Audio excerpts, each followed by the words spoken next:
Operation തൂഫാൻ ഐക്യദാർഢ്യം പ്രഖ്യാപിച്ച് വ്യാപാരി വ്യവസായി ഏകോപന സമിതി ശാസ്താംകോട്ട യൂണിറ്റിന്റെ നേതൃത്വത്തിൽ ലഹരിവിരുദ്ധ പോസ്റ്റർ പ്രകാശനം സംഘടിപ്പിച്ചു. ഇതിന്റെ ഭാഗമായി ലഹരിവിരുദ്ധ പ്രതിജ്ഞയും എടുത്തു.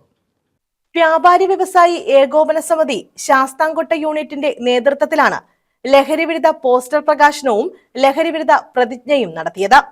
ശാസ്താംകോട്ട സർക്കിൾ ഇൻസ്പെക്ടർ മൃദുൽ കുമാർ ഉദ്ഘാടനം നിർവഹിച്ചു. സാമൂഹ്യ പ്രതിബദ്ധതയുള്ള അല്ലെങ്കിൽ പൗരബോധമുള്ള ഒരു വ്യക്തി എന്നുള്ള നിലയിൽ ഓരോ പൗരന്റെയും മൗലിക കർത്തവ്യമാണ് ഈ ലഹരിക്കെതിരെ നാം എല്ലാം ഒത്തൊരുമിക്കുക എന്നുള്ളത്. ഇന്ന് കേരള സർക്കാർ ലഹരിക്കെതിരെ പോരാടുന്നതുമായി ബന്ധപ്പെട്ട് ഓപ്പറേഷൻ തൂഫാൻ എന്ന് പറയുന്ന ഒരു പദ്ധതി ആവിഷ്കരിച്ച് നടപ്പിലാക്കി വരുന്നുണ്ട്. ഇന്നത് വളരെ വിജയമായി പോയിക്കൊണ്ടിരിക്കുന്ന ഒരു കാലഘട്ടത്തിലൂടെയാണ് പോകുന്നത്. എന്താണ് ലഹരി? എന്തുകൊണ്ടാണ് നാം ഈ ലഹരിക്കെതിരെ പോരാടേണ്ടത് എന്നുള്ളത് നാം പരിശോധിക്കേണ്ടിയിരിക്കുന്നു. യൂണിറ്റ് പ്രസിഡന്റ് മാർട്ടിൻ ഗിൽബർട്ട് അധ്യക്ഷത വഹിച്ചു. ശാസ്താംകോട്ട സബ് ഇൻസ്പെക്ടർ ശരത് ലഹരിവിരുദ്ധ ക്ലാസ് നയിച്ചു. ഇവിടെ മയക്കുമരുന്നും അതുപോലെ തന്നെ മറ്റുള്ള ലഹരികളും ഉണ്ട്. പക്ഷേ വന്നതിന് ശേഷമാണ് കൂടുതലായിട്ട് ഡിറ്റക്ഷൻ വന്നിട്ടുള്ളത്.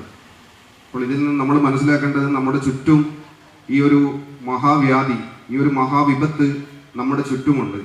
അത് ഏറ്റവും കൂടുതൽ മനസ്സിലാക്കാൻ പറ്റുന്ന ഒരു വിഭാഗം ആൾക്കാരാണ് ജനങ്ങളുമായി, സമൂഹവുമായി നിരന്തരം സംവദിക്കുന്ന വ്യാപാരികൾ. ഈ ഒരു മയക്കുമരുന്നിനെതിരെയുള്ള നിങ്ങളുടെ ഈ ഒരു ജാഗ്രത ശ്ലാഘനീയമാണ്. ഗ്രാമപഞ്ചായത്ത് ടൗൺ വാർഡ് അംഗം ദിലീപ് കുമാർ ലഹരിവിരുദ്ധ പ്രതിജ്ഞ ചൊല്ലിക്കൊടുത്തു.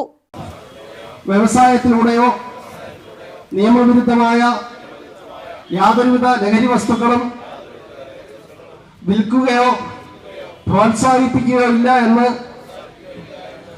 ഞാൻ പ്രതിജ്ഞ ചെയ്യുന്നു. ജനറൽ സെക്രട്ടറി എ നിസാം സ്വാഗതം പറഞ്ഞു. ഭാരവാഹികളായ താജ്, റഷീദ് വട്ടവിള, സലീം, വിജയകുമാർ, ഗുരുകുലം രാകേഷ് തുടങ്ങിയവർ പങ്കെടുത്തു. News bureau, Sasthamkotta.